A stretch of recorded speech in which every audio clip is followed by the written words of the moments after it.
সুপ্রভাত বন্ধুরা, এক রাশ ভালোবাসা নিয়ে ওয়ান্ডারিং শুক্লা পরিবারে তোমরা। টিফিন হয়ে গেছে ছেলের, আমার হয়নি, আমি পুজো করি তো আজকে জিম যায়নি।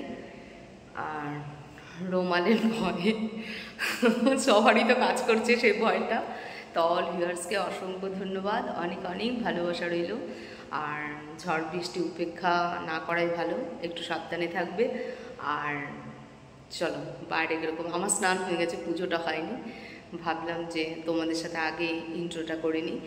চলো কেমন ঝড় হচ্ছে, চলো দেখবে কীরকম ঝড় হচ্ছে, তোমাদের দেখাচ্ছি। দাঁড়াও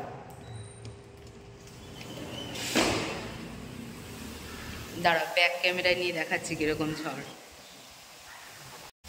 দেখছো নিম গাছটা আমাদের পুরো একবারে ডলে গেছে, এখনো বৃষ্টি হচ্ছে বাইরে, একটাও আর গাছে আম নেই। যে যার ঘরে, বাইরে সেরকম একটা লোকজন দেখা যাচ্ছে না। দাস তো সকালবেলায়, যেহেতু হেড অফ দ্য ফ্যামিলি, জবে যেতে হবে, চাকরিটা সামলাতে হবে, সে পৌঁছে গেছে।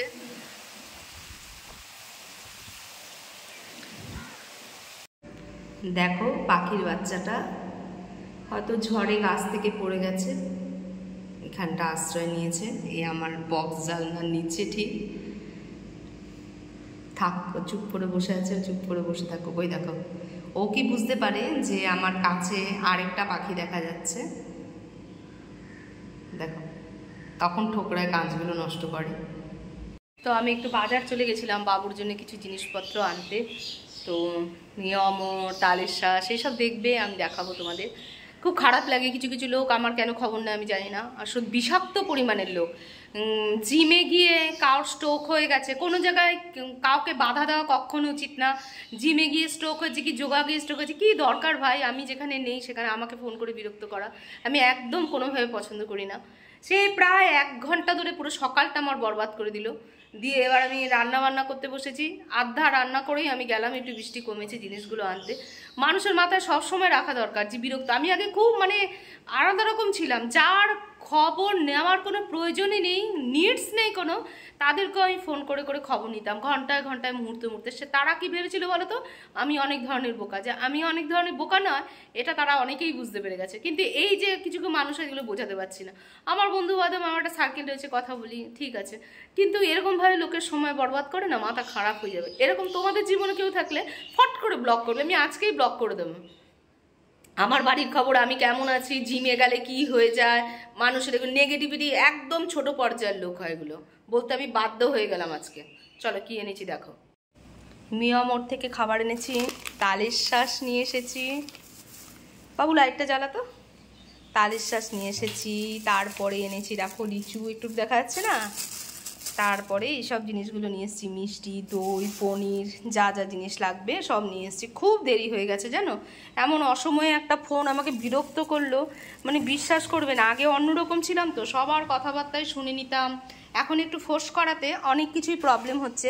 তো এই প্রবলেমে আমার আর পড়ার সময় নেই। বাচ্চাটা এসেছে, চেষ্টা করি তাকে ভালো রাখার, যে চলো এইটুকু এনে দিলাম। অনেক বিরক্তি হয়ে গিয়ে এই কথাগুলো আমি ব্লগে বলি, বলা উচিত না তাও আমি বলি। তো আমি ভাবি তারা যদি একটু দেখে নেয় তাহলে আমাকে আর ফোনটা করবে না, এই উদ্দেশ্যেই আমি বলি। এই দেখো রান্না করে নিচ্ছি, রান্না বসিয়েই গেছিলাম আধা করে। অত ফোন থাকলে কি আর কাজ করা যায় বলো? এখন আমি একটু ব্যস্ত, আগে ব্যস্তটা এরকম ছিলাম না। প্রচণ্ড রাগ হয়ে গেছে আজকে আমার, দুটো কথা আমি বলেই ফেললাম। তালের শাঁস বিশাল ফেভারিট জানো, এই তালের শাঁস মা কেটে কেটে দিতেও আমরা খেতাম, দাদারা আনতো, বাবা আনতো, আমার আজকে ছেলেকে খেতে দিয়েছি জানো।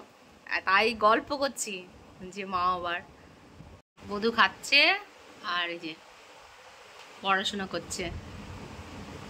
দেখো চিংড়ি মাছ দিয়ে, আমার পটু খাবে বলে ওকে পটু ওর বড় ওয়ান আমি দিয়েছি, দিয়ে খাবে বলে লতি চিংড়ি করছি, তার সাথে একটু বাকি কচু ছিল দিয়ে দিয়েছি, আর এখানে করে দিয়েছি টক ডাল দিয়ে। এখন তাড়াতাড়ি করে নামিয়ে নিয়ে গ্যাস মুছে আবার আসবো, ততক্ষণ রান্না করে নিই।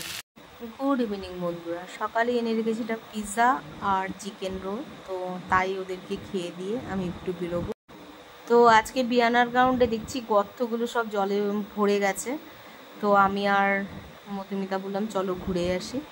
তো চলে গেলাম আমরা হচ্ছে একদম জগন্নাথ মন্দিরে, দিয়ে দক্ষিণা দিয়ে প্রণাম করে নিলাম আর ঘুরে ঘুরে সব দেখছিলাম। আমরা বউরা খুব অল্প সময় পাই জীবনে নিজেটুকু নিজের জন্য বের করতে পারি। মধুমিতা 2-4টা ফটো তুলে নিচ্ছে আর আমিও ছিলাম। ও হাউস ওয়াইফ, ওর ছেলেও বাইরে থাকে, আমার ছেলেও বাইরে থাকে। এসে আমি একটু পেঁপে খেয়ে নিয়েছি, আর দাস আজকে রাত্রে খায়নি, অনেক কিছু সন্ধ্যায় খেয়ে নিয়েছে বলে। আর ছেলেকে 2 পিস ফিস থেকে মাছ ভেজ করে দিলাম, খেয়ে নিয়েছে। এই যে রাত্রের পড়া কমপ্লিট করছে।